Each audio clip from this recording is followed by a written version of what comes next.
रोशन भव सिटी हलचल में आप सभी का स्वागत है। मैं हूं अमित रोशन और सबसे पहले हम बात करते हैं कोरोना डेल्टा प्लस की। काफी एहतियात बरती गई और लोगों को सावधानी बरतने के लिए अपील भी की गई, लेकिन इसके बावजूद भी चंडीगढ़ वासियों के लिए एक बुरी खबर है। चंडीगढ़ में कोरोना डेल्टा प्लस का एक मामला सामने आया है। चंडीगढ़ स्वास्थ्य विभाग द्वारा यह मामला सामने आने के बाद कई एहतियात कदम उठाए गए हैं। चंडीगढ़ में लोगों से अपील की जा रही थी कि वह कोरोना नियमों की पालना करें और कोरोना नियमों की पालना की भी जा रही थी। धीरे धीरे जैसे जैसे कोरोना की दूसरी लहर कम होती हुई नजर आई तो चंडीगढ़ प्रशासन द्वारा कुछ नियमों में ढील भी दी गई। लेकिन फिलहाल चंडीगढ़ के मौली जागरा में जब जांच की गई तो यहाँ पर एक व्यक्ति में डेल्टा प्लस के सिम्टम्स पाए गए हैं या डेल्टा प्लस का एक केस सामने आया है। इसको लेकर चंडीगढ़ स्वास्थ्य विभाग द्वारा काफी सतर्कता बरती जा रही है। चंडीगढ़ के मौली जागरा में जो व्यक्ति डेल्टा प्लस का मरीज जिसमें यह वेरिएंट पाया गया है, उसके परिवार में किसी को भी वैक्सीन नहीं लगी है। यह व्यक्ति 22 मई को कोरोना पॉजिटिव पाया गया था। इसके बाद यहाँ से कई लोगों के सैंपल दिल्ली लेबोरेटरी भेजे गए थे। दिल्ली लेबोरेटरी NCDC लेबोरेटरी में यह सभी सैंपल भेजे गए थे, जहाँ पर रिपोर्ट आने के बाद पता चला कि चंडीगढ़ में भी डेल्टा प्लस का एक मामला सामने आ गया है। इसके बाद चंडीगढ़ प्रशासन द्वारा एहतियातन सख्त कदम उठाए गए हैं और जो कार्रवाई बनी गई है, जो केंद्र से दिशा निर्देश डेल्टा प्लस वेरिएंट मिलने के बाद दिए गए हैं, उनकी पालना की जा रही है। न्यू चंडीगढ़ स्थित सिसवा में पंजाब के मुख्यमंत्री कैप्टन अमरिंदर सिंह के फार्म हाउस के बाहर अस्थायी शिक्षक पहुंच गए और यहां पर घेराव करने का प्रयास किया। हैरत की बात तो यह रही कि पंजाब के खुफिया विभाग को इसकी जानकारी नहीं मिली। अध्यापक दर्जनों की संख्या में फार्म हाउस के बाहर पहुंचे और फार्म हाउस का घेराव करने का प्रयास किया। इसके बाद आनन फानन में पुलिस को जैसे ही इसकी सूचना मिली तो पुलिस के हाथ पांव फूल गए और जल्दबाजी में ही सही, लेकिन पुलिस ने तुरंत यहाँ पर पुलिस के जवानों को भेजा और सुरक्षा का एक घेरा बनाया गया। अस्थायी रूप से टीचर्स जो कि कई सालों से प्रदर्शन कर रहे हैं, इनका कहना था कि वे लगातार प्रदर्शन करते आ रहे हैं, लेकिन इनकी सरकार नहीं सुन रही है। इससे पहले हम आपको बता दें कि अस्थायी टीचर्स द्वारा मोहाली के पंजाब स्कूल एजुकेशन बोर्ड की बिल्डिंग पर चढ़ा गया था, धरना प्रदर्शन किया गया था और कुछ टीचर्स यहाँ इस बोर्ड की बिल्डिंग की छत पर चढ़ गए थे पेट्रोल की बोतलें लेकर। इन टीचर्स का कहना था कि यदि उनकी मांगों को नहीं माना जाता या उन्हें स्थायी नहीं किया जाता तो उनके पास कोई और जगह या कोई और चारा नहीं बचता है कि वह अपनी जीवन लीला समाप्त कर लें। इसलिए उन्होंने सरकार से अपील की है कि उनकी मांगों को माना जाए, उन्हें स्थायी किया जाए। इन टीचर्स का कहना है कि जब कैप्टन सरकार चुनावों में उनके पास वोट मांगने के लिए आए थे तो सरकार द्वारा वायदा किया गया था कि उन्हें स्थायी रूप से कर दिया जाएगा, उन्हें पक्का कर दिया जाएगा, लेकिन अभी तक उन्हें पक्का नहीं किया जा रहा है। चंडीगढ़ के मलोया में दिन प्रतिदिन आपराधिक गतिविधियां बढ़ती जा रही हैं। कभी चोरी, कभी लूट, कभी स्नैचिंग, ऐसी वारदातें आमूमन देखने को मिलती हैं। इसके बाद यहाँ पर चंडीगढ़ पुलिस द्वारा फ्लैग मार्च निकाला गया है। यह फ्लैग मार्च मुख्य रूप से यह दर्शाना था कि आपराधिक गतिविधियों में संलिप्त वह आपराधिक प्रवृत्ति के लोग सतर्क हो जाएं और उनके लिए यह चेतावनी भी थी कि अब पुलिस पूरी सख्ती के साथ इन आपराधिक व्यक्ति के मामलों को देखेगी या ऐसे व्यक्तियों के खिलाफ सख्त कार्रवाई की जाएगी। मोलाया स्थित चौकी में यहाँ पर नए SHO ने अपना पदभार संभाला। उन्होंने लोगों से बैठकें की और लोगों की समस्याओं को जाना। लोगों की समस्याओं को जानने के बाद SHO मलोया चौकी द्वारा फैसला लिया गया कि सबसे पहले यहाँ पर जो आपराधिक गतिविधियाँ बढ़ रही हैं उन पर कंट्रोल किया जाए। लेकिन उन आपराधिक गतिविधियों पर कंट्रोल करने के लिए सबसे पहले ये था कि ऐसे व्यक्तियों पर नकेल कसी जाए जो इन गतिविधियों को संचालन करते हैं या इन गतिविधियों को अंजाम देते हैं। और ऐसे ही आपराधिक गतिविधियों में संलिप्त लोगों को चेतावनी देने के मकसद से यह फ्लैग मार्च निकाला गया था। हरियाणा रायपुर रानी के गड़ी कोरहा गांव में एक नवजात शिशु का शव बरामद हुआ है। इसको देखकर आसपास के जो क्षेत्र के लोग हैं उनमें कुछ असमंजस की स्थिति देखने को मिली। रायपुर रानी गड़ी कोरहा में नवजात बच्चे का शव मिलने के बाद यहाँ पर कुछ लोगों में सनसनी फैल गई, लेकिन आसपास के लोगों ने इस नवजात बच्चे को गंदे नाले से बाहर निकाला और पुलिस को इसकी सूचना दी। मौके पर पुलिस भी पहुंची और छानबीन शुरू कर दी। लेकिन इस सारी वारदात कैसे हुई, इसकी रिकॉर्डिंग यहाँ लगे सीसीटीवी कैमरे में कैद हो गई। इस सीसीटीवी कैमरे में साफ तौर पर देखा जा सकता है कि पहले यहाँ पर 2 पहिया वाहन पर 2 महिलाएं और एक पुरुष आते हैं। महिला एक नवजात को जन्म देती है और बड़ी बेरहमी के साथ इस नवजात को गंदे नाले में फेंक दिया जाता है। यह घटना शर्मसार करने वाली है मानवता को, इंसानियत को, कि किस तरह एक माँ या एक महिला बच्चे को, नवजात बच्चे को गंदे पानी के नाले में फेंक सकती है।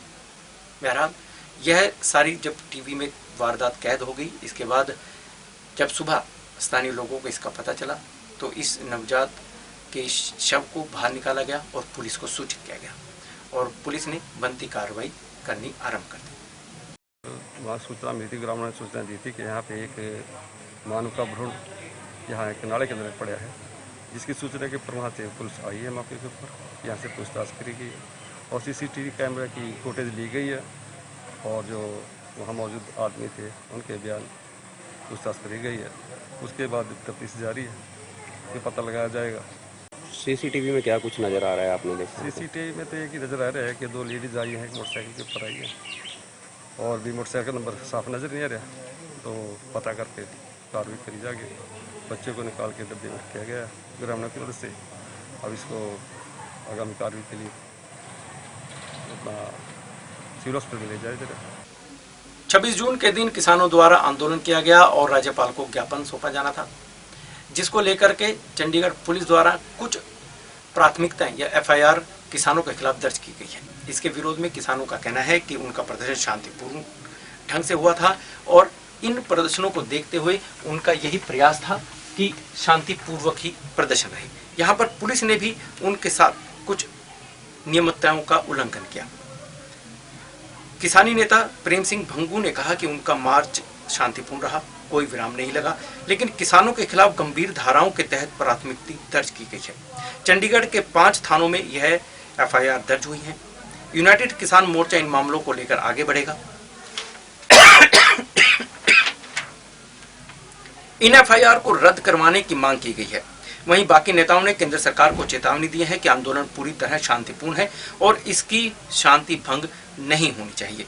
नक्षत्र वैद्यवान ने कहा है कि पुलिस के साथ बैठक में तय किया गया था कि कोई भी बैरिकेडिंग नहीं लगाई जाएगी। हालांकि पुलिस ने बैरिकेड लगाकर किसानों को रोकने का प्रयास किया। पुलिस ने जो जाति की है, किसानों के झूठे केस दर्ज किए ने, किसानों का पीसफुल मार्च जिहड़ा खेती बचाओ लोकतंत्र बचाओ दिवस के लिए सी, ਉਹਦੇ संबंध ਵਿੱਚ ਅਸੀਂ ਇਹ ਪ੍ਰੈਸ ਕਾਨਫਰੰਸ आयोजित की है। मैं सब तो पहला शुरू करने तो पहला इंट्रोड्यूस कराऊंगा साडे डिस्ट्रिक्ट के कोर्ट के वकील विपिन कुमार, वो ने जिहड़ी संयुक्त किसान मोर्चा की प्रैस कमेटी है वो मैंबर मुकेश चंद्र जी, मैं Prem Singh Bhangu convener legal panel Samyukt Kisan मोर्चा, लखोवाल साहब की यूनीयन के सरदार नक्षत्र सिंह वैदवान ते जंगवीर सिंह जी चौहान, असीं सारे अज इत्थे हाज़र हाँ। जिवें तुहानूं सारिआं नूं पता है कि जदों भी संयुक्त मोर्चे वालों कोई वड्डा पीसफुल प्रोग्राम का ऐलान किया जाता है तो सरकार पहला ही उस नूं फॉइल करने लई, फेल करने लई पहला ही साजिशां बना लैंदी है। ये तुहाडे सामने है कि 26 तरीक नूं इकल्ला चंडीगढ़ की राजधानी नहीं बल्कि सारे देश दे विच सारियां राजधानियां दे विच खेती बचाओ और लोकतंत्र बचाओ दिवस मनाउण दा सद्दा सी और पीसफुल जो असीं रोज़ पत्र मैमोरेंडम नहीं ना याद पत्र सन हो ना मंग पत्र सन, और रोज़ पत्र असीं देश के प्रेजिडेंट नूं देने सी थ्रू गवर्नर। ये रोज़ जताउण लई कि 7 महीनों तो जिहड़ा संघर्ष है वो दिल्ली के बार्डर्स के उपर चल रहा है और सरकार कुंभकर्णी नींद सुती पई है। प्रेजिडेंट भावें संबोलिक हैड है, वो देश का राष्ट्रपति है, उसनूं असीं उन्हां राहीं रोज़ पत्रां राहीं ये कन्वे करना सी कि तुसीं हुक्म करो मोदी सरकार नूं कि वो किसानों की मंगां फौरी प्रवान करे, खेती कानून रद्द करे, MSP के कानून बनावे सैकड़े किसानां ते जिन्ने झूठे केस ਸਿੰਘਵੀ होण टिकरी होण गाजीपुर होण इत्थे होण सारिਆਂ ਦੇ ਉੱਪਰ ਲੀਕ फेरे सारे केस वापस करे जे कोई किसान अंदर बंद है उन्होंने रिहा किया जाए। ये साडियां बरीफ दे विच मंगां सन, ये साडियां बरीफ दे विच मंगां सन। पर मैं हुण बेनती करदा कि जो 26 तरीक ਨੂੰ चंडीगढ़ होया मोहाली अंब साहब विखे ਲੱਖਾਂ ਲੋਕਾਂ ਦਾ ਇਕੱਠ है जिहड़ा साडी उम्मीद तो कई गुणा वध आप मुहारे, क्योंकि पंजाब दे अंदर बहुत वड्डा रोस बहुत वड्डा गुस्सा सरकार दी नीतियां दे खिलाफ है। वो लोग उत्थे आए और शांतमई प्रदर्शन है जिहड़ा वो असीं शुरू करना सी राज भवन। एक दिन पहला हुई मीटिंग दे विच जिहदे विच बैदवान साहब भी हाज़र सन, चंडीगढ़ दा प्रशासन, मोहाली दा प्रशासन, दोनों दे SSP ते दूजे अधिकारी मौजूद सन। ਉਹਦੇ ਵਿੱਚ ਇਹ ਸਪਸ਼ਟ 5 ਮੈਂਬਰੀ ਕਮੇਟੀ ਨੇ ਕਹਿ ਦਿੱਤਾ ਸੀ ਕਿ ਇਹ ਪ੍ਰਦਰਸ਼ਨ ਪੀਸਫੁਲ ਰਹੇਗਾ, ਰਾਜ ਭਵਨ ਤੱਕ ਜਾਣਾ ਹੈ ਔਰ 32 ਕਿਸਾਨ ਜਥੇਬੰਦੀਆਂ ਦੇ ਸਤਿਕਾਰਯੋਗ ਆਗੂ ਜਿਹੜੇ ਹੋਣਗੇ ਉਹ ਇੱਕ ਗਵਰਨਰ ਨੂੰ ਰੋਸ ਪੱਤਰ ਦੇਣਗੇ। ਇਸ ਲਈ ਮੈਂ ਕੈਟੇਗੋਰਿਕਲੀ ਬੇਨਤੀ ਕੀਤੀ ਸੀ ਕਿ ਤੁਸੀਂ ਇਸ ਦੇ ਵਿੱਚ ਕਿਸੇ ਕਿਸਮ ਦਾ ਵਿਘਨ ਨਾ ਪਾਣਾ, ਕਿਸੇ ਕਿਸਮ ਦਾ ਵੀ, ਕਿਉਂਕਿ ਬੜੇ ਸਾਲਾਂ ਤੋਂ ਬਾਅਦ 2009 ਤੋਂ ਬਾਅਦ किन्ने साल हो गए ने 12 साल यूटी प्रशासन ने किसानों या लोगों को चंडीगढ़ च एंटर नहीं होने दिता है। यह भी बड़ा उन्होंने गैर संविधानिक जमहूरी कदम से, इसलिए कहा सी भी पंजाब के लोगों की राजधानी है, पंजाब के लोग अपनी राजधानी च आएंगे, पीसफुल ढंग नाल आएंगे, पर तुसीं उस दे विच किसी किस्म का कोई प्रोवोकेशन तुहाडे वल्लों होवे कोई ऐसा मेहरबानी ना करना। तो यही कहा सी, इस तो वध नहीं। असीं बिल्कुल टोटल पीसफुल होवांगे, साडे वल्लों कोई किसी किस्म की वधीके नहीं होएगी। और बिल्कुल इस तरह ही होया, तुसीं सारी प्रैस ने देखिया कि मार्च है जिहड़ा पीसफुल चलिया, उस नूं बिना किसी उस तो बैरीकेड ला के पानी की बिछाणा करके किसानों को प्रोवोक करने की कोशिश की गई। और उत्थों जदों मार्च चलिया, भावें वो राज भवन तक आउंदा, किसी एक पासे सड़क तो सज्जे खब्बे पासे कोई किसी शहरी नूं कोई तोड़पन, किसी सरकारी मुलाजम की कोई जिहड़ी सरकारी ड्यूटी है उस दे विच कोई विघन, किसी नूं कोई चोट फेट, कुछ नहीं होया। एडा मैं कहना पीसफुल लखां लोगों का प्रदर्शन है जिहड़ा चंडीगढ़ कदे होया नहीं। पर फिर भी सानूं हैरानी हुई, असीं उत्थे जिथे सानूं रोकिया उन्होंने जाके प्रैस चौक दे विच उत्थे रुके, रोक के डिप्टी कमिश्नर साहब नूं उन्हां राहीं गवर्नर नूं अपना रोस पत्र दिता। और जो चंडीगढ़ SSP साहब की आई अगले दिन अखबारों के विच उस तो लगता सी कि वो हालात नूं इस तरह नहीं मुड़ा देणगे जिस तरह दिता है।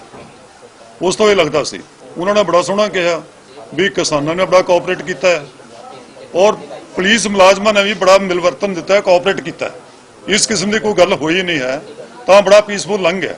पर हैरानी हुई जो अगले दिन अखबारों च पढ़िया, रात में सोशल मीडिया च आया कि 5 FIR संगीन धारावां तहत 147, 148, 149, 186, 188, 332, 353, 427, 341 जिहड़ां दे विच ज़्यादा नॉन अवेलेबल ने, उन्हां च किसी सरकारी मुलाजम नूं कोई सट नहीं मारी, किसी सरकारी मुलाजम की कोई वर्दी नहीं पाड़ी, कोई किसी किस्म का किसी पासे विघन नहीं पिया। पर फिर भी ये परचे 5 पुलिस स्टेशन दे विच ਜਿਹੜੇ ਮੁੱਖ किसान ਹੋਗੇ ਉਹਨਾਂ ਦੇ ਖਿਲਾਫ ਦਰਜ ਕੀਤੇ। ਸੈਕਟਰ 3 ਦੇ ਪੁਲਿਸ ਸਟੇਸ਼ਨ ਦੇ ਵਿੱਚ ਸਾਡੇ ਬਲਦੇਵ ਸਿੰਘ ਸਿਰਸਾ ਉਹਨਾਂ ਖਿਲਾਫ ਪਰਚਾ ਦਰਜ ਹੋਇਆ। ਸੈਕਟਰ 36 ਦੇ ਵਿੱਚ ਪੁਲਿਸ ਸਟੇਸ਼ਨ ਦੇ 2 ਪਰਚੇ ਦਰਜ ਹੋਏ, ਜਿਹੜਿਆਂ ਦੇ ਵਿੱਚ ਕਈ ਮੁੱਖ ਆਗੂ ਹਾਜ਼ਰ ਨੇ। 117 FIR, 118 FIR, 118 FIR ਦੇ ਵਿੱਚ ਮੇਰੇ ਨਾਮ ਸਮੇਤ ਪ੍ਰੇਮ ਸਿੰਘ ਭੰਗੂ, ਬਲਜੀਤ ਸਿੰਘ, ਕਾਕਾ ਸਿੰਘ, ਸੁਰੇਸ਼ ਚੰਦਰ, बलविंदर सिंह राजू ते साडे हरमीत सिंह कादियां ये भी इहदे शामिल ने। ये परचा 118 नंबर FIR सैक्टर 36 के पुलिस स्टेशन दर्ज की। इस तरह दूजी FIR सैक्टर 36 के पुलिस 117 नंबर वो साडे आगूआं काका सिंह, सतनाम सिंह अजनाला, मेजर सिंह रंधावा पुनेवाले वैसे, अवतार सिंह, कमलजीत सिंह ते बलदेव सिंह इन्होंने खिलाफ दर्ज की। 2 FIR सैक्टर 17 के पुलिस स्टेशन जिहड़ी FIR नंबर 95 है ਇਹ ਜਸ ਬਾਜਵਾ ਤੇ ਸੋਨੀਆ ਮਾਨ ਦੇ ਖਿਲਾਫ ਹੈ, ਜਿਹੜੇ ਇੱਕ ਸਿੰਗਰ ਨੇ ਜਾਂ ਸੋਸ਼ਲ ਐਕਟਿਵਿਸਟ ਨੇ, ਉਹਨਾਂ ਦੇ ਖਿਲਾਫ ਹੈ। ਇਸ ਤਰ੍ਹਾਂ ਹੀ FIR ਨੰਬਰ 94 ਇਹ ਸਾਡੇ ਰਜਿੰਦਰ ਸਿੰਘ ਦੀਪ ਸਿੰਘ ਵਾਲਾ ਤੇ ਲਖਵੀਰ ਸਿੰਘ ਉਰਫ ਲੱਖਾ ਸਦਾਣਾ, ਇਹ ਦੋਵਾਂ ਦੇ ਖਿਲਾਫ ਹੈ। ਬਾਕੀ ਆਦਰਸ ਲਿਖਿਆ ਹੈ, ਪਰ 22 ਨੇ ਦੋਵਾਂ ਦੇ ਖਿਲਾਫ ਹੈ। ਹੁਣ ਬੇਨਤੀ ਅਸੀਂ ਇਹ ਕਰਨੀ ਹੈ ਤੁਹਾਡੇ ਰਾਹੀਂ ਵੀ ਇਹਨਾਂ ਦੇ ਅੰਦਰ ਜੋ ਅਫੈਂਸ ਲਾਏ ਨੇ, ਪਹਿਲਾਂ ਤਾਂ ਕਿਸੇ ਨੇ ਉਹ ਐਕਟ ਨਹੀਂ ਕੀਤਾ। ਇਹਨਾਂ ਦੇ ਮਤਲਬ ਇਹ ਹੈ ਵੀ ਸ਼ਹਿਰ 'ਚ 144 ਸੀ। ਮੈਂ ਇੱਕ ਐਡਵੋਕੇਟ ਹਾਂ ਹਾਈ ਕੋਰਟ ਦਾ, ਮੈਨੂੰ ਚੰਡੀਗੜ੍ਹ ਮੈਂ ਰਹਿਣਾ, ਮੈਨੂੰ ਪਤਾ ਹੈ ਵੀ ਸ਼ਹਿਰ 'ਚ 144 ਦੀ ਕੋਈ ਮਨਿਆਦੀ ਨਹੀਂ ਹੋਈ। ਉਹ ਪਰਮਲਗੇਟ ਕਰਨੀ ਪੈਂਦੀ ਹੈ, ਉਹਦੀ ਅਨਾਉਂਸਮੈਂਟ ਕਰਨੀ ਪੈਂਦੀ ਹੈ, ਕਈ ਥਾਵਾਂ ਤੇ ਪੋਸਟਰ ਵੀ ਲਾਣੇ ਪੈਂਦੇ ਨੇ। ਕਿਤੇ ਨਹੀਂ ਸੀ। ਸਹੀ ਇੱਕ ਦਿਨ ਪਹਿਲਾਂ ਮੀਟਿੰਗ ਹੋਈ, ਸਾਨੂੰ ਕਿਸੇ ਨੇ ਕਨਵੇ ਨਹੀਂ ਕੀਤਾ 144 ਵੀ ਹੈ, ਪਰ ਫਿਰ ਵੀ 188 ਲਾਇਆ ਵੀ ਤੁਸੀਂ ਉਸ ਦੀ ਉਲੰਘਣਾ ਕੀਤੀ ਹੈ। ਕੋਈ ਰਾਈਟਿੰਗ ਨਹੀਂ ਕੀਤੀ, ਕਿਸੇ ਕੋਲ ਕੋਈ ਹਥਿਆਰ ਨਹੀਂ ਸੀ, ਕੋਈ ਹੋਰ ਨਹੀਂ ਸੀ। ਇਹ ਕਹਿਣਾ FIR 'ਚ ਗਲਤ ਹੈ ਕਿ ਲੈਸ ਹੋ ਕੇ ਹਥਿਆਰ ਲੈ ਕੇ ਹੋਰ ਕੀਤਾ। ਕੋਈ ਇੱਕ ਦਿਖਾਵੇ ਚੰਡੀਗੜ੍ਹ ਦਾ ਨਾਗਰਿਕ, ਕੋਈ ਪੁਲਿਸ, ਤੁਸੀਂ ਉੱਥੇ ਹਾਜ਼ਰ ਸੀ ਕਿ ਕਿਸੇ ਕੋਲ ਕੋਈ ਕਿਰਪਾਨ ਹੋਵੇ, ਕਿਸੇ ਕੋਲ ਕੋਈ ਹਥਿਆਰ ਹੋਵੇ, ਕਿਸੇ ਕੋਲ ਕੁਝ ਨਹੀਂ ਸੀ। ਸਾਰੇ ਆਪਣੇ ਪੈਦਲ ਸੀ ਜਾਂ ਇੱਕ ਦੋ ਟਰੈਕਟਰਾਂ ਤੇ ਸਾਰੇ ਪੀਸਫੁਲ ਝੰਡੇ ਲਾ ਕੇ ਜਾ ਰਹੇ ਸੀ। ਕਿਸੇ ਨੇ ਕੋਈ ਐਸਾ ਪ੍ਰੋਵੋਕੇਟਿਵ ਨਾਰਾ ਨਹੀਂ ਲਾਇਆ। ਔਰ ਦੂਜਾ ਜੋ FIR ਦਾ ਵਰਜ਼ਨ ਹੈ ਵੀ ਸਰਕਾਰੀ ਮੁਲਾਜ਼ਮਾਂ ਨੂੰ ਫੜ ਕੇ ਉਹਨਾਂ ਦੀ ਵਰਦੀ ਪਾੜ ਦਿੱਤੀ ਗਈ, ਉਹਨਾਂ ਦੀ ਨੇਮ ਪਲੇਟ ਤਾਰੀਆਂ, ਉਹਨਾਂ ਨੂੰ ਸੱਟਾਂ ਮਾਰੀਆਂ। ਇੱਕ ਮੈਡੀਕਲ ਐਗਜ਼ਾਮੀਨੇਸ਼ਨ ਮੈਂ ਕਹੂੰਗਾ ਕੋਈ ਐਡਮਿਨਿਸਟ੍ਰੇਸ਼ਨ ਦਿਖਾਵੇ ਜਿਸ ਨੂੰ ਪੁਲਿਸ ਵਾਲੇ ਨੂੰ ਕੋਈ ਸੱਟ ਲੱਗੀ ਹੋਵੇ, ਵਰਦੀ ਪੱਟੀ ਹੋਵੇ। ਟੋਟਲ ਝੂਠੀਆਂ FIR, ਫੇਕ FIR ਕਿਸਾਨਾਂ ਨੂੰ ਪ੍ਰਵੋਕ ਕਰਨ ਦੇ ਲਈ। ਸੋ ਅਸੀਂ ਕਿਹਾ ਸੀ ਵੀ ਤੁਸੀਂ ਸਾਨੂੰ ਪ੍ਰਵੋਕ ਨਾ ਕਰੋ। ਇਹ ਪ੍ਰਵੋਕ ਕਰਨ ਵਾਲੀ ਕਾਰਵਾਈ ਹੈ, ਪਰ ਫਿਰ ਵੀ ਜਿਹੜਾ ਕਿਸਾਨ ਅੰਦੋਲਨ ਨਾਲ ਸ਼ਾਂਤਮਈ ਹੈ। ਸਾਡੇ ਨਾਲ ਸਿੰਘੂ ਵੀ ਬੜਾ ਕੁਝ ਹੋਇਆ, ਇੱਥੇ ਵੀ ਬੜਾ ਕੁਝ ਸਰਕਾਰ ਕਰ ਰਹੀ ਹੈ। ਅਸੀਂ ਇਸ ਨੂੰ ਪੀਸਫੁਲ ਰੱਖਣਾ ਹੈ, ਪੀਸਫੁਲ ਰੱਖ ਕੇ ਇਸ ਦੇ ਵਿੱਚ ਉਹ ਕਰਨਾ ਹੈ। ਸੋ ਇਹ ਮੈਂ ਇਹ ਕਹਿਣਾ ਚਾਹੁੰਦਾ ਵੀ ਜੋ ਐਕਟ ਹੈ ਇਹ ਸਰਕਾਰ ਦਾ, ਇਹ ਟੋਟਲ ਅਨਡੈਮੋਕ੍ਰੈਟਿਕ ਹੈ, ਅਨਕਨਸਟੀਟਿਊਸ਼ਨਲ, ਇਲੀਗਲ ਹੈ। ਕਿਉਂਕਿ ਪਿਛਲੇ ਦਿਨਾਂ ਦੇ ਵੀ ਤੁਸੀਂ ਸਾਰਿਆਂ ਨੇ ਦੇਖਿਆ, ਆਨਰੇਬਲ ਸੁਪਰੀਮ ਕੋਰਟ ਨੇ ਵੀ, ਦਿੱਲੀ ਹਾਈ ਕੋਰਟ ਨੇ ਵੀ ਦਿਸ਼ਾ ਰਵੀ ਦੇ ਕੇਸ ਦੇ ਵਿੱਚ, ਨਤਾਸ਼ਾ ਉਹਨਾਂ ਦੇ ਕੇਸ ਦੇ ਵਿੱਚ ਬੜਾ ਸਪਸ਼ਟ ਕਿਹਾ ਕਿ ਪੀਸਫੁਲ ਪ੍ਰੋਟੈਸਟ ਕਰਨਾ, ਪ੍ਰਦਰਸ਼ਨ ਕਰਨਾ, ਇਹ ਫੰਡਾਮੈਂਟਲ ਡੈਮੋਕ੍ਰੈਟਿਕ ਰਾਈਟ ਹੈ। ਇਸ ਤੇ ਤੁਸੀਂ ਰੋਕ ਨਹੀਂ ਸਕਦੇ, ਵਿਘਨ ਨਹੀਂ ਪਾ ਸਕਦੇ। ਜੇ ਇਹ ਕਰ ਰਹੇ ਸੀ ਬਾਰ-ਬਾਰ ਕਿਹਾ, ਤਾਂ ਇਸ ਦੇ ਵਿੱਚ ਐਡਾ ਵਾਇਲੈਂਸ ਕਰਨ ਦੀ ਕੋਈ ਜ਼ਰੂਰਤ ਨਹੀਂ ਸੀ ਜੋ ਕੀਤਾ ਉਹਨਾਂ ਨੇ। ਸ਼ਾਂਤਮਈ ਕਿਸਾਨ ਜਾਂਦੇ ਤਾਂ ਉੱਥੇ ਰੁਕ ਕੇ ਇੱਕ ਗਵਰਨਰ ਸਾਹਿਬ ਨੂੰ ਰੋਸ ਪੱਤਰੀ ਦੇਣਾ ਸੀ, ਹੋਰ ਤਾਂ ਕੋਈ ਕਾਰਵਾਈ ਹੈ ਨਹੀਂ ਸੀ। ਜੇ ਉੱਥੋਂ ਅਸੀਂ YPS ਚੌਕ ਤੋਂ 17-18 ਤੱਕ ਬਿਲਕੁਲ ਸ਼ਾਂਤਮਈ ਜਾ ਸਕਦੇ ਹਾਂ, ਉੱਥੇ ਕਿਸੇ ਨੂੰ ਕੋਈ ਕਿਸੇ ਨਾਲ ਵਿਘਨ ਨਹੀਂ ਪਿਆ, ਕੋਈ ਟ੍ਰੈਫਿਕ ਨਹੀਂ ਰੁਕੀ, ਕਿਸੇ ਨੂੰ ਕੋਈ ਸੱਟ ਨਹੀਂ ਮਾਰੀ, ਤਾਂ ਅੱਗੇ ਜਾ ਕੇ ਵੀ ਕੁਝ ਹੋਣ ਵਾਲਾ ਨਹੀਂ ਸੀ। ਇਸ ਲਈ ਇਸ ਦੀ ਅਸੀਂ ਪੁਰਜ਼ੋਰ ਨਿੰਦਾ ਕਰਦੇ ਹਾਂ, ਇਸ ਨੂੰ ਕੰਡੈਮ ਕਰਦੇ ਹਾਂ। ਇਹ ਗਲਤ ਹੈ, ਇਹ ਐਂਟੀ ਫਾਰਮਰ ਐਕਟ ਹੈ, ਐਂਟੀ ਡੈਮੋਕ੍ਰੈਟਿਕ ਹੈ, ਐਂਟੀ ਕਨਸਟੀਟਿਊਸ਼ਨ ਹੈ, ਪ੍ਰਵੋਕ ਕਰਨ ਵਾਲਾ ਸਿਚੁਏਸ਼ਨ। ਤਾਂ ਦੂਜਾ ਅਸੀਂ ਮੰਗ ਕਰਦੇ ਹਾਂ ਕਿ ਇਸ ਨੂੰ ਬਿਨਾਂ ਦੇਰੀ ਵਿਡਰਾ ਕੀਤੇ ਜਾਣ ਸਾਰੇ ਕੇਸ ਨੇ। ਪਹਿਲਾਂ ਸਾਡੇ ਉੱਪਰ ਸਿੰਘੂ ਬੜੇ ਕੇਸ ਇਸ ਕਿਸਮ ਦੇ ਕੀਤੇ, ਉਹ ਸਾਰੇ ਝੂਠੇ ਸਨ। ਝੂਠੇ ਮੈਂ ਇਸ ਕਰਕੇ ਕਹਿੰਦਾ ਵੀ ਜਦੋਂ ਅਸੀਂ ਬੇਲ ਕਰਾਈਆਂ, ਤੁਹਾਡੇ ਸਾਹਮਣੇ ਹੈ ਸਿੰਘੂ, ਕਿ 307, 395, 397 ਵਰਗੀ ਧਾਰਾਵਾਂ ਲਾਈਆਂ ਸੀ ਜਿਹੜੀਆਂ ਬੜੀਆਂ ਸੰਗੀਨ ਨੇ, ਨਾਨ ਬੇਲੇਬਲ ਨੇ, ਪਰ ਕੋਰਟਾਂ 'ਚ ਤਾਂ ਕਿਤੇ ਖੜੀਆਂ ਨਹੀਂ ਜਾ ਕੇ ਉਹ, ਕਿਉਂਕਿ ਨਾ ਤਾਂ ਕੋਈ ਕਿਸੇ ਦਾ ਕੋਈ ਐਕਟ ਸੀ, ਨਾ ਕੋਈ ਮੈਡੀਕਲ ਐਗਜ਼ਾਮੀਨੇਸ਼ਨ ਸੀ। ਧੜਾ-ਧੜ ਸਾਰੇ ਜਿਹੜੇ ਕਿਸਾਨ ਆਗੂ ਵਰਕਰ ਸੀ, ਸਭ ਦੀਆਂ ਜ਼ਮਾਨਤਾਂ ਹੋ ਗਈਆਂ। ਜੇ ਐਸੇ ਸੰਗੀਨ ਹੁੰਦੇ ਕਿਸੇ ਜ਼ਮਾਨਤ ਵੀ ਨਾ ਹੁੰਦੀ। ਇਸ ਲਈ ਸਿਮਿਲਰਲੀ ਇਹ ਨਾ, ਇਹ ਕੋਰਟ ਜਾ ਕੇ 1 ਮਿੰਟ ਵੀ ਖੜਨ ਵਾਲੇ ਹੈ ਨਹੀਂ FIR, ਨਾ ਕੋਈ ਅਫੈਂਸ, ਨਾ ਹੀ ਕੋਈ ਸਰਕਾਰ ਪ੍ਰੂਵ ਕਰ ਸਕਦੀ ਹੈ, ਨਾ ਹੀ ਕੋਈ ਐਵੀਡੈਂਸ ਹੈ ਇਸ ਦੀ, ਨਾ ਕੋਈ ਮੈਡੀਕਲ ਐਗਜ਼ਾਮੀਨੇਸ਼ਨ ਹੈ। ਸੋ ਐਸਾ ਐਕਟ ਕਰਕੇ ਤੁਸੀਂ ਸ਼ਾਂਤਮਈ ਅੰਦੋਲਨ ਨੂੰ ਖਰਾਬ ਕਿਉਂ ਕਰਦੇ ਹੋ? ਸੋ ਸਾਡੀ ਬੇਨਤੀ ਹੈ, ਮੈਂ ਹੁਣ ਜ਼ਿਆਦਾ ਸਮਾਂ ਨਹੀਂ, ਬਰੀਫ ਦੇ ਵਿੱਚ, ਕਿ ਇਸ ਨੂੰ ਤੁਸੀਂ ਇਸ ਕਿਸਮ ਦੀਆਂ ਕਾਰਵਾਈਆਂ ਕਰੋਗੇ ਤਾਂ ਲੋਕਾਂ ਦੇ ਅੰਦਰ ਰਿਜ਼ੈਂਟਮੈਂਟ, ਐਂਗਰ ਜਿਹੜਾ ਪਹਿਲਾਂ ਹੀ ਹੋਰ ਜ਼ਿਆਦਾ ਵਧੂਗਾ, ਤੇ ਸਿਚੁਏਸ਼ਨ ਨੂੰ ਖਰਾਬ ਕਰਨ ਦੀ ਜ਼ਿੰਮੇਵਾਰੀ ਸਰਕਾਰ ਤੇ ਪ੍ਰਸ਼ਾਸਨ ਤੇ ਹੋਵੇਗੀ। ਸੋ ਸਾਡੀ ਬੇਨਤੀ ਹੈ ਤੁਹਾਡੇ ਰਾਹੀਂ ਕਿ ਇਸ ਦੇ ਵਿੱਚ ਕਿਸੇ ਦੀ ਕੋਈ ਗ੍ਰਿਫਤਾਰੀ, ਕੋਈ ਹੋਰ ਤਾਂ ਭੁੱਲ ਜਾਓ, ਕੋਈ ਸੋਚਣਾ ਹੀ ਨਹੀਂ ਚਾਹੀਦਾ, ਨਾ ਕਿਸੇ ਦੀ ਹੋਣ ਦੇਣੀ। ਇਸ ਦੇ ਵਿੱਚ ਕਿਸਾਨ ਆਗੂ ਹੋਣ, ਇਹਦੇ ਵਿੱਚ ਸੋਸ਼ਲ ਐਕਟਿਵਿਸਟ ਹੋਣ, ਇਹਦੇ ਵਿੱਚ ਕਲਾਕਾਰ ਹੋਣ, ਨੌਜਵਾਨ ਹੋਣ, ਕੋਈ ਇਸ ਦੇ ਵਿੱਚ ਸਿੰਗਰ ਹੋਣ, ਸਾਰੇ ਕਿਸਾਨਾਂ ਦੇ ਵਿੱਚ ਸ਼ਾਮਲ ਸੀ। ਕਿਸੇ ਦੀ ਗ੍ਰਿਫਤਾਰੀ ਦਾ ਸਵਾਲ ਨਹੀਂ, ਸਾਰਿਆਂ ਦੇ ਕੇਸਾਂ ਦੀ ਪੈਰਵਾਈ, ਸਾਰਿਆਂ ਨੂੰ ਜਿਹੜੀ ਲੀਗਲ ਰੈਮਡੀ ਹੈ ਉਹ ਅਸੀਂ ਪ੍ਰੋਵਾਈਡ ਕਰਾਂਗੇ। ਇੱਥੇ ਵੀ ਅਸੀਂ ਅੱਜ ਹੀ 4 ਵਜੇ ਇੱਕ ਹਾਈ ਕੋਰਟ ਦੇ ਵਕੀਲਾਂ ਦੀ ਮੀਟਿੰਗ ਹੋ ਰਹੀ ਹੈ ਸਾਡੀ, ਉਹਦੇ ਵਿੱਚ ਇੱਕ ਪੈਨਲ ਤਿਆਰ ਹੋਏਗਾ ਜਿਹੜਾ ਇਹਨਾਂ ਕੇਸਾਂ ਦੀ ਪੈਰਵਾਈ ਕਰੇਗਾ, ਫ੍ਰੀ ਸਰਵਿਸ ਪ੍ਰੋਵਾਈਡ ਕਰੇਗਾ ਸਾਰੇ ਕਿਸਾਨਾਂ ਨੂੰ, ਭਾਵੇਂ ਉਹਨਾਂ ਦੀ ਜ਼ਮਾਨਤਾਂ ਹੀ ਲੋੜ ਪਵੇ, ਉਹਨਾਂ ਦੀ ਟਰਾਇਲ ਲਈ ਲੋੜ ਪਵੇ। ਉਹ 4 ਵਜੇ ਮੀਟਿੰਗ ਕਰਕੇ ਅਸੀਂ ਉਸ ਤੋਂ ਬਾਅਦ ਰਿਲੀਜ਼ ਵੀ ਉਸ ਤੇ ਕਰਾਂਗੇ। ਸੋ ਇੰਨੀ ਮੈਂ ਬੇਨਤੀ ਕਰਨੀ ਸੀ ਤੁਹਾਡੇ ਰਾਹੀਂ। ਤੁਹਾਡਾ ਸਾਰਿਆਂ ਦਾ ਬਹੁਤ ਬਹੁਤ ਧੰਨਵਾਦ। ਹੁਣ ਸਾਡੇ ਸਾਥੀ मुकेश जी एक मिनट जी, हाँ जी कर लेने दो फिर तुम रोशन भव, सिटी हलचल में फिलहाल इतना ही। नई समाचारों के साथ, आपके शहर की खबरों के साथ एक बार फिर आपसे मुलाकात होगी। तब तक के लिए मुझे यानी अमित रोशन को पूरी टीम के साथ दीजिए इजाजत। नमस्कार।